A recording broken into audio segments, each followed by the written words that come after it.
Pada 28 Februari 2012, peruntukan 25 juta RM telah diluluskan oleh kerajaan untuk melaksanakan kerja-kerja pembinaan awal Jambatan Pulau Bom-Bom. Kos pembinaan jambatan itu dianggarkan sebanyak 430 juta RM.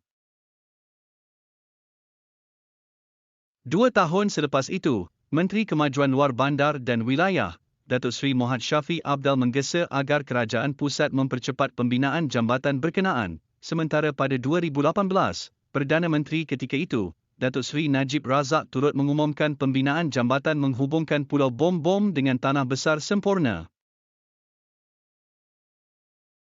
Sedihnya, sehingga kini puluhan ribu penduduk Pulau Bom-Bom masih berulang-alik ke Tanah Besar menggunakan bot. Bagi saya memang susahlah sebab, contoh kakak pun kerja juga di Pekan. Jadi turun naik, dari Pulau Bom-Bom ke Tanah Besar, kos tambang tidak berbaloi dengan gaji pun, sekitar 1000 RM lebih, bila potong-potong, untuk bayaran, tambang ia mencecah ratus, luah seorang penduduk kampung Nusalalung, Razmah Laja Adil, 42. Ketika ditemui baru-baru ini, ibu kepada 8 cahaya mata itu syarat membawa barangan keperluan yang dibelinya dari Tanah Besar. Suri rumah itu berkata, dia menghabiskan sekitar 20 RM untuk tambang pengangkutan setiap kali ke Pekan Sempurna. Kalau bagi kakak memang berharaplah jambatan dari Jati Balimbangkan sampai ke Sempurna sebab kos pengangkutan dapat dikurangkan.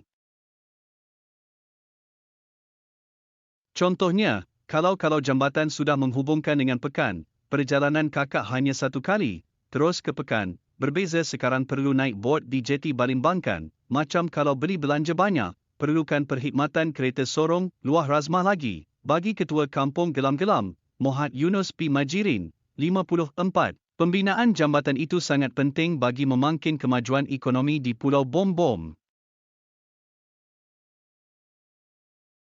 Ia sekaligus memberi manfaat besar kepada penduduk di kawasan pulau itu, termasuk sektor pelancongan dan ternakan. Bila mana ada jambatan ini, kita akan dapat beberapa sumber termasuk pelancongan dan pelabur akan datang untuk memajukan Pulau Bom-Bom. Tetapi sampai sekarang mercu tanda Pulau Bom-Bom tiada apa-apa pun tetapi kedudukan pemimpin silih berganti.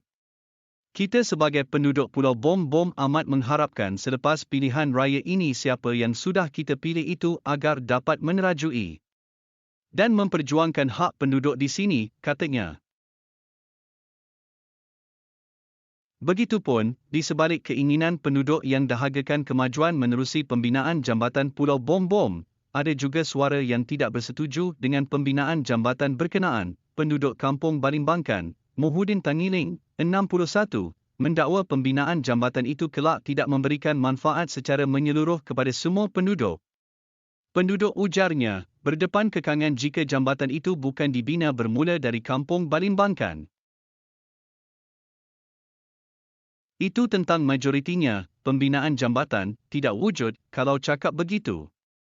Kemungkinan keistimewaannya adalah kepada cikgu-cikgu sahaja, yang macam orang-orang kampung ini banyak penderitaan kalau ada jambatan, lagi selesa naik bot sebab sekiranya jambatan itu buat dari sebelah sana, Tanah Besar, mungkin orang susah, tidak semestinya majoriti ikut ke sana, dan kebanyakannya di sini ini juga, katanya. Muhyiddin turut mendakwa, penduduk dimomokkan dengan pengambilan tanah di kawasan kampung sekiranya jambatan itu siap. Sebab kalau jambatan itu ada, YB, wakil rakyat, dan pegawai daerah cakap, kampung ini kalau ada jambatan kamu punya tanah-tanah kena jual pergi China sebab ada kemajuan, daripada pembinaan jambatan, tanah kamu dijual kepada China dan akhirnya penduduk di sini melarat, ujarnya.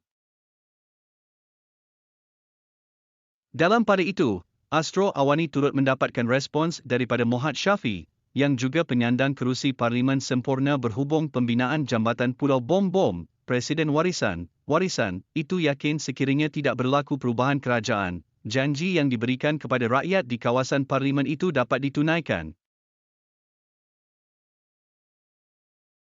Masa saya jadi menteri di Persekutuan, Pak Lah, Tun Abdullah Ahmad Badawi, mengumumkan belanjawan di peringkat pusat, tetapi malangnya tidak dilaksanakan. Begitu juga masa kita jadi kerajaan tetapi 22 bulan, lepas itu kerajaan berubah. Saya yakin sekiranya kita melangsungkan pentadbiran kerajaan negeri, sehingga 5 tahun, kita berupaya melaksanakan apa yang kita janjikan, kata bekas Ketua Menteri Sabah itu.